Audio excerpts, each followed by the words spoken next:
जरा सोचिए, एक वक्त ऐसा था जब भारत में पर्दे पर किसी औरत का दिखना ही गुनाह माना जाता था। और उसी वक्त राजघराने की एक लड़की सबकी सोच और समाज की बंदिशों को तोड़कर चुपचाप स्टूडियो में दाखिल हुई, कैमरे का सामना किया, और वो बनी भारत की पहली मुस्लिम अभिनेत्री। उसका नाम था जुबैदा।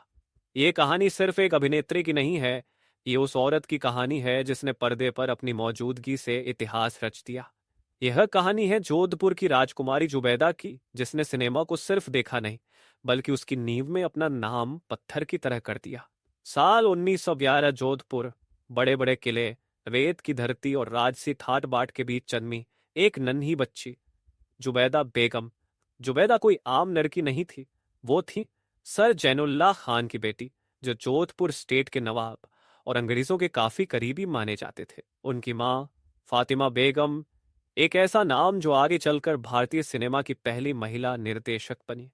एक शाही घराने में जन्म लेने के बाद जुबैदा के जीवन की राहें बिल्कुल तय मानी जाती थी। पर्दे से दूर, इज्जत के साए में और समाज के बनाए नियमों में कैद। लेकिन जुबैदा की तकदीर को कुछ और ही मंजूर था। 1920 का दशक, जब भारतीय सिनेमा अपने शुरुआती कदमों पर था। उस समय की फिल्में मूक होती थीं, यानी साइलेंट फिल्म्स, जिसमें डायलॉग नहीं होते, सिर्फ हाव भाव और बैकग्राउंड म्यूजिक होता। महिलाओं का पर्दे पर आना वर्जित था, इसलिए महिलाओं के रोल पुरुष निभाते थे। ऐसे माहौल में फातिमा बेगम ने एक क्रांतिकारी फैसला लिया। उन्होंने अपनी बेटियों को फिल्मों में लाना शुरू किया। 3 बेटियां थी जुबैदा, शहजादी और सुरैया। इनमें से जुबैदा में सबसे ज्यादा आत्मविश्वास था, सबसे अलग स्क्रीन प्रेजेंस थी, और सबसे बड़ी बात, वो खामोश कैमरे से डरती नहीं थी। 1922 में जुबैदा ने पहली बार कैमरे का सामना किया। फिल्म का नाम था वीर अभिमन्यु। इसमें उन्होंने उत्तरा का किरदार निभाया, और यहीं से शुरू हुआ उनका सफर। फिर आई देश दीपक, और उसके बाद लैला मजनू। हर फिल्म के साथ जुबैदा की लोकप्रियता बढ़ती गई। लोगों के दिलों में जुबैदा एक नजीर बन गई थी, एक ऐसी मुस्लिम लड़की जो शाही खानदान से आती थी लेकिन फिर भी एक कलाकार थी। उन्हें देखकर लड़कियां कहती थीं, अगर जुबैदा कर सकती है तो हम भी कर सकते हैं।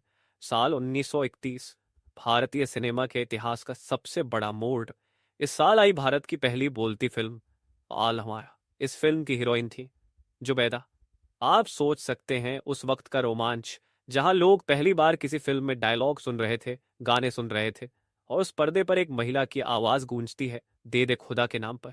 यह आवाज जिसने भारत के सिनेमा को खामोशी से आवाज जिसने भारत के सिनेमा को खामोशी से आवाज की दुनिया में जाकर खड़ा कर दिया।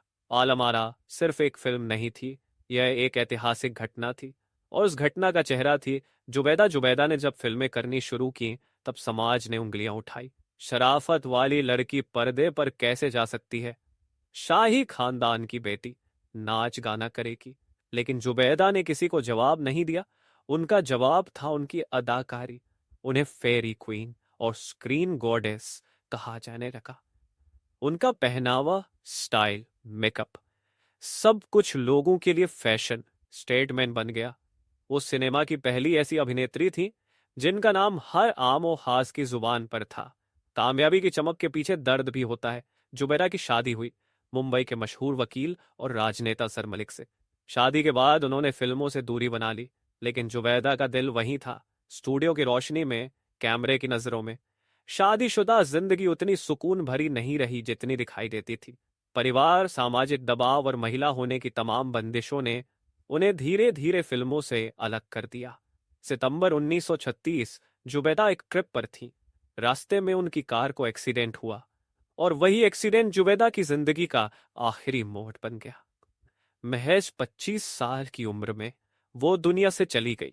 एक ऐसी लड़की जो पर्दे पर पहली बार बोली थी, अब हमेशा के लिए खामोश हो गई। जुबैदा के बाद कई अभिनेत्रियां आईं, देविका रानी, नरगिस, मीना कुमारी।